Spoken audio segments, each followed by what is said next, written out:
Friends, welcome to Nalia Institute. Today we'll start with the new topic that is the agrochemical waste. तो आज की class में हम discuss करेंगे agrochemical waste. जो एग्रीकल्चरल वेस्ट होते हैं उनको कहा जाता है एग्रोकेमिकल वेस्ट। तो यहाँ पर बहुत सिंपल तरीके से हम समझने वाले हैं बातों को, कहानी को समझेंगे बहुत सिंपल तरीके से। तो आइए देखते हैं। एक फील्ड की बात करेंगे हम। ये एक फील्ड है जिसमें हम कर रहे हैं क्या, खेती बाड़ी कर रहे हैं। तो इसमें हम क्या क्या यूज करने वाले हैं, पेस्टिसाइड्स डालेंगे, ये क्रॉप का प्रोडक्शन अच्छा हो। इंसेक्टिसाइड्स डालेंगे, फंजीसाइड्स डालेंगे एंड फर्टिलाइजर्स, इनका इस्तेमाल करेंगे जिससे कि पैदावार अच्छी हो। हम सभी जानते हैं क्या क्या करते हैं हम खेत में। पेस्टिसाइड्स डालते हैं। पेस्टिसाइड क्यों डालते हैं? पेस्ट पे कंट्रोल करने के लिए। इंसेक्टिसाइड्स इंसेक्ट्स को मारने के लिए एंड फंजीसाइड फंगस को मारने के लिए। और फर्टिलाइजर्स क्रॉप का प्रोडक्शन बढ़ाने के लिए, जैसे खरपतवार ज्यादा उसमें ना हो, खत्म हो जाए। तो इन सब को इस्तेमाल करते हैं क्रॉप के प्रोडक्शन को बढ़ाने के लिए। अब इनसे दिक्कत क्या है, ये सभी जो हैं क्या करते हैं, ये होते हैं toxic for non target organisms. किसके लिए टॉक्सिक है? ये जो नॉन टारगेट ऑर्गेनिजम्स हैं उनके लिए ये टॉक्सिक होते हैं, उनको मार देते हैं। जो बहुत ही इंपॉर्टेंट होते हैं हमारे सोइल इकोसिस्टम के लिए, ये उनको किल कर देते हैं। अब ये कंडीशन तो यहां पर हुई, और क्या क्या हो सकता है? जब बारिश होगी, ये क्या है, क्लाउड,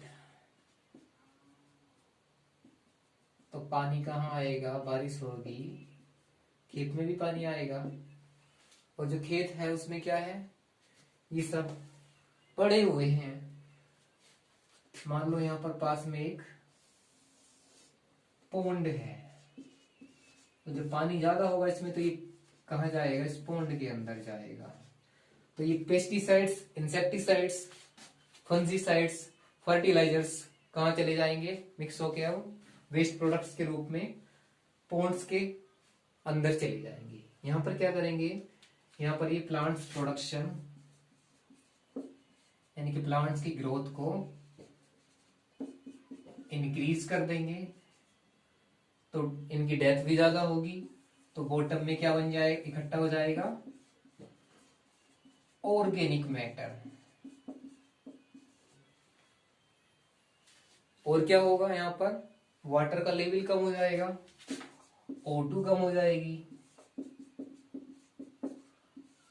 फिश की डेथ हो जाएगी, एक्सीलरेटेड और कल्चरल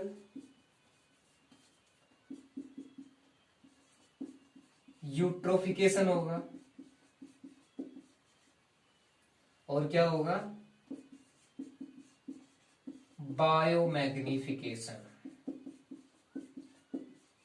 ये सब यहां पर होने वाला है। क्या क्या हो सकता है? ऑटो प्लांट्स की ग्रोथ बढ़ जाएगी, पानी कम होने लगेगा और फिश मर जाएंगी।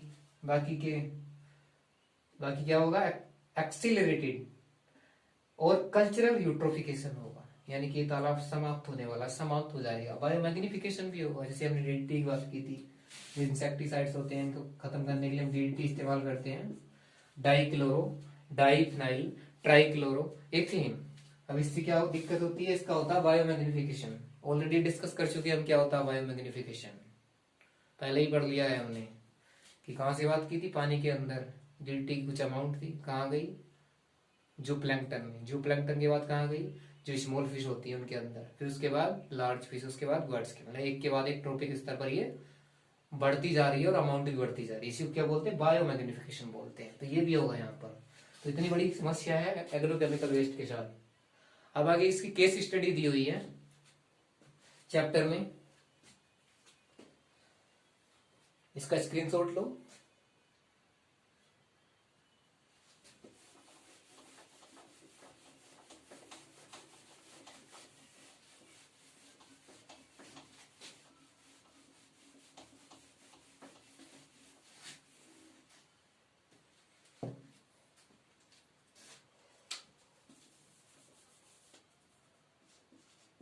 Case study of organic farming. सबसे पहले देखेंगे क्या होती है organic farming. Case study of organic farming, या कह सकते हैं case study for organic farming. Integrated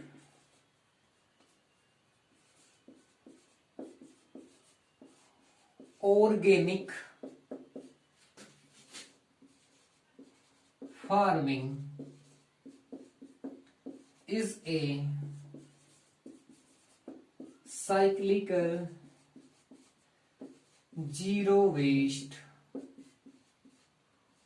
procedure। क्या लिखा मैंने यहां पर, जो इंटीग्रेटेड ऑर्गेनिक फार्मिंग है एक साइक्लिकल जीरो वेस्ट प्रोसीजर है, जहां where waste products from one process, जहां पर क्या वेस्ट प्रोडक्ट्स कहां से प्राप्त होने वाले, from one process, are cycled, इनको कर दिया जाएगा साइकिल्ड, चक्रित कर दिया जाएगा। कहां पर, साइकिल्ड इन, किसमें, इन एज न्यूट्रिएंट्स, कहां पर साइकिल कर रहे हैं, न्यूट्रिएंट्स के रूप में, न्यूट्रिएंट्स फॉर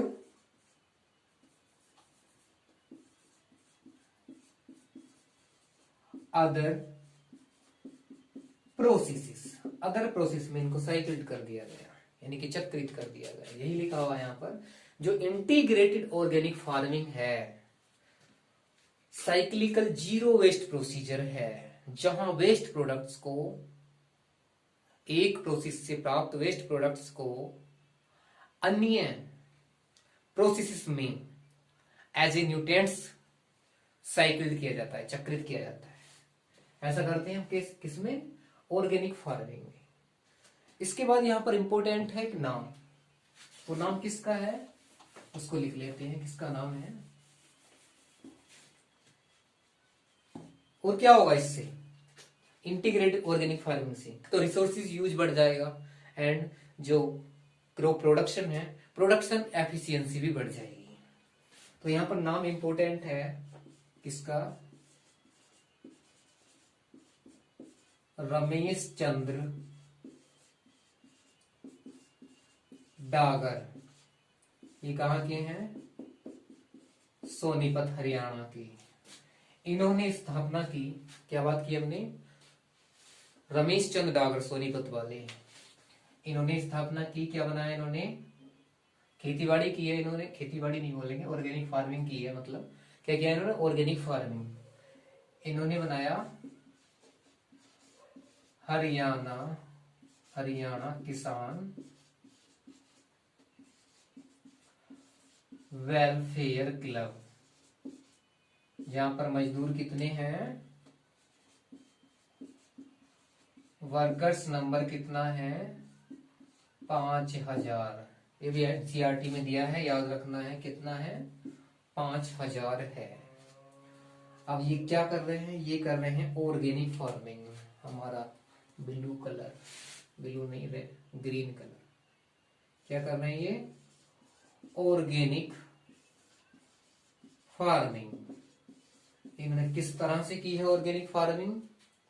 इसमें एग्जाम्पल में दिया है बी कीपिंग। ये भी क्या है? Organic farming. डेयरी मैनेजमेंट और वाटर हार्वेस्टिंग एंड कंपोस्टिंग। क्या बात की हमने केस स्टडी में? Integrated organic farming is a cyclical zero waste procedure where waste products from one process are cycled in as nutrients for other processes. Then बात की हमने resources use बढ़ जाएगा इसकी वजह से एंड प्रोडक्शन एफिशिएंसी बढ़ जाएगी। देन हमने बात की रमेश चंद डागर की। किसकी बात की हमने? रमेश चंद डागर, सोनीपत वाले। रमेश चंद डागर सोनीपत वाले, कितना अच्छा नाम है। इन्होंने की किसान हरियाणा किसान क्लब, हरियाणा किसान वेलफेयर क्लब की स्थापना की, जहां पर मजदूरों की संख्या कितनी है? 5000 है। इन्होंने की है ऑर्गेनिक फार्मिंग इनके साथ मिलकर। किस तरह से की? क्या क्या किया इन्होंने? बी कीपिंग की, डेयरी मैनेजमेंट किया एंड वाटर हार्वेस्टिंग की एंड कंपोस्टिंग की। ये सब इन्होंने किया। इस तरह से करेंगे।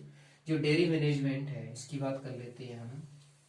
जो पशुओं को पाला इन्होंने, उनसे उपयोगी वस्तुएं प्राप्त की। जैसे कि बात करें हम डंग की, पशुओं से गोबर प्राप्त हुआ, गोबर से बनाया इन्होंने क्या? मैन्योर, खाद बना लिया। और क्या हो सकता है गोबर का? बायोगैस ही बनाई जा सकती है। ये क्या है? एनर्जी सोर्स है। ये भी हो सकता है। जो ये मैन्योर प्राप्त हुआ इसका इस्तेमाल किया इन्होंने एग्रीकल्चर में। खाद का इस्तेमाल किसमें किया इन्होंने? एग्रीकल्चर में। अब एग्रीकल्चर से इन्हें प्राप्त हुआ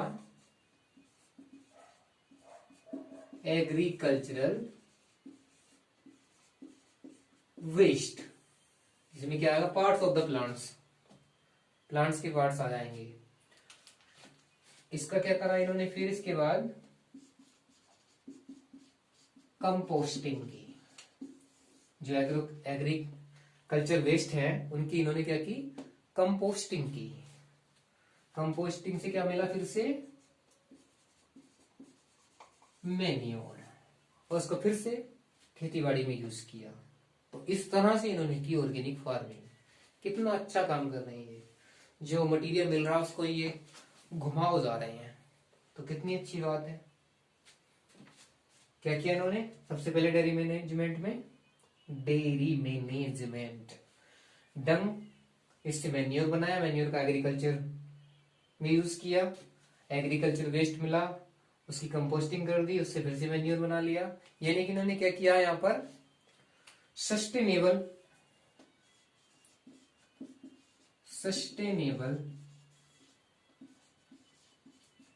एग्रीकल्चर, टिकाऊ कृषि इन्होंने की है। कितना सिंपल टॉपिक है, समझ में आया होगा सभी के। फिर से बात कर लेते हैं। रमेश चंद डागर सोनीपत, इन्होंने स्थापना की हरियाणा किसान वेलफेयर क्लब, जहां पर वर्कर्स की संख्या 5000 है।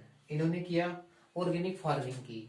ऑर्गेनिक फार्मिंग में जैसे bee keeping, dairy management, water harvesting and composting. क्या? कंपोस्टिंग। यहाँ पर एनसीईआरटी क्या समझा रही है? डेयरी मैनेजमेंट के बारे में। पशुओं को पाला, उनसे गोबर प्राप्त हुआ।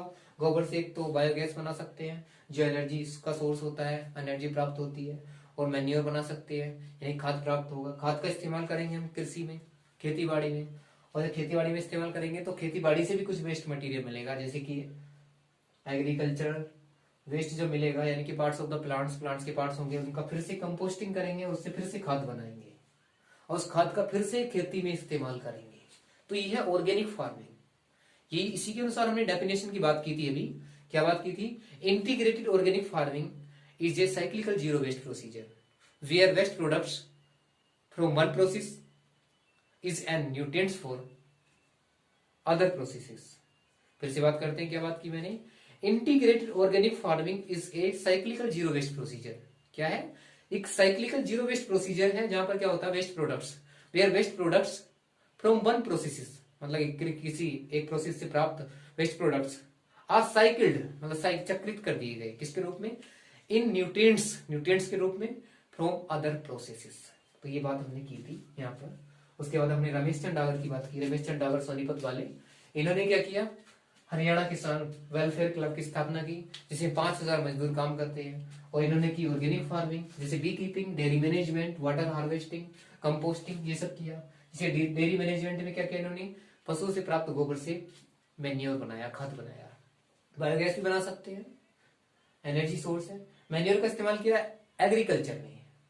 उसके बाद एग्रीकल्चर वेस्ट को की फिर से कंपोस्टिंग की, और फिर से मैन्योर बनाया, फिर से खाद बनाया, और फिर से उसका इस्तेमाल करेंगे खेती में। यह है केस स्टडी रमेश चंद डागर की, जो हमने पढ़ लिया। इसका स्क्रीनशॉट लो,